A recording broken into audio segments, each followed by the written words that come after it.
I'm sure आप सब ने अपने जिंदगी में कभी ना कभी ऐसे इंसान के बारे में पढ़ा होगा, देखा होगा या सुना होगा जो अपने शरीर से अपंग हो, लेकिन अपंग होने के बावजूद उसने सब कुछ अचीव कर लिया और वो कभी हार नहीं मानता।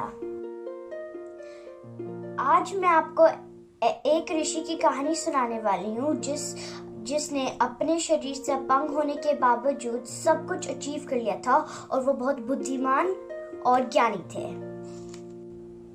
हेलो और नमस्ते, welcome to my channel the London sisters. अगर आपको ये वीडियो पसंद आए तो इसे लाइक करें, अपने दोस्तों और फैमिली के साथ शेयर करें और प्लीज सब्सक्राइब करें। Let's start the story. ये है कहानी एक ऋषि की जिनका नाम था अष्टावक्र। अष्टावक्र के दादाजी एक स्कूल चलाते थे जिसमें वो वेदास और मंत्र सिखाते थे। अष्टावक्र के दादाजी का नाम था आरुणि और उनकी एक बेटी थी जिसका नाम था सुजाता। अष्टावक्र के पिता खोला वहीं पढ़ाई करते थे। ऋषि आरुणि ने अपनी डॉटर से खोला का विवाह करा दिया।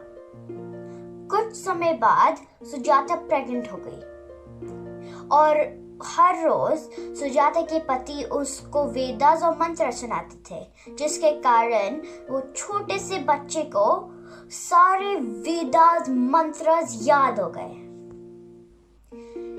एक दिन अष्टावक्र के पिता मंत्र सुना रहे थे जब उन्होंने 8 गलतियां कर दी। अष्टावक्र जो बहुत छोटा सा बेबी था अपनी मम्मी के अंदर से ही बोला, फादर आप अपने 8 मिस्टेक्स जो की हैं वो प्लीज ठीक कर लो। ऐसा सुनकर अष्टावक्र के पिता को बहुत गुस्सा आया और गुस्से में उनको अष्टावक्र को एक श्राप दिया जब वो पैदा होंगे तो वो 8 जगह से टेढ़ा पैदा होंगे। एक दिन अष्टावक्र के पिता एक शास्त्रार्थ में गए जिसमें वो वांदे से हार गए और सजा ये थी कि उनको पानी में डुबाया गया। जब अष्टावक्र 10-11 साल के हुए तो उनको अपने कर्ज और अपने पापा के बारे में पता चला। जब अष्टावक्र को ये पता लगा तो उनको बहुत दुख हुआ, तो फिर उन्होंने वही शास्त्रार्थ के जाने का फैसला किया। लेकिन जब वो वहां पहुंचे तो गार्ड्स ने उनको रोका और उनके वापस जाने के लिए कहा क्योंकि वो बहुत छोटे थे। लेकिन उनकी नॉलेज देखकर वो उसको अंदर जाने दिया।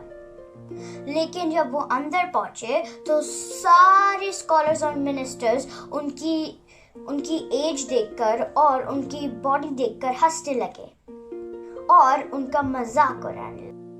ये सब देख के अष्टावक्र खड़े हुए और बोले कि मुझे तो लगा था यहाँ बहुत बुद्धिमान और विद्वान लोग हैं, लेकिन यहाँ तो सब मूर्ख ही हैं।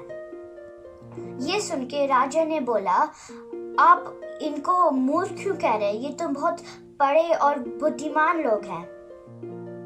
तो अष्टावक्र ने जवाब दिया कि ये मेरे शरीर पे हंस रहे जिससे भगवान ने बनाया है, तो वो भगवान पे हंस रहे हैं, मुझ पे नहीं, इसीलिए मैं उनको मूर्ख कह रहा हूँ। तो राजा उसकी बात से सहमत हुआ और उसको शास्त्रार्थ करने के लिए बोला। तो सब ये सोचने लगे कि ये छोटा सा बच्चा वांदन को कैसे हराएगा।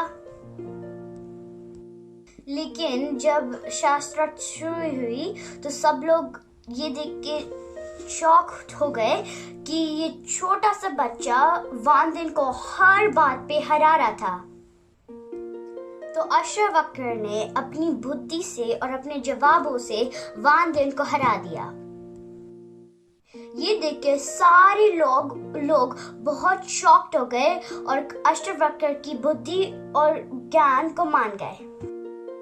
हमें इस कहानी से ये सीख मिलती है कि हमें किसी का मजाक नहीं उड़ाना चाहिए और अपने आप को भी किसी से कम नहीं समझना चाहिए और अपने बुद्धि और ज्ञान को बढ़ाना चाहिए। आई होप आपको ये कहानी पसंद आई हो। आप इसको लाइक, शेयर और सब्सक्राइब करना। मैं आपसे फिर मिलूंगी एक नई कहानी के साथ। तब तक bye, take care, stay safe.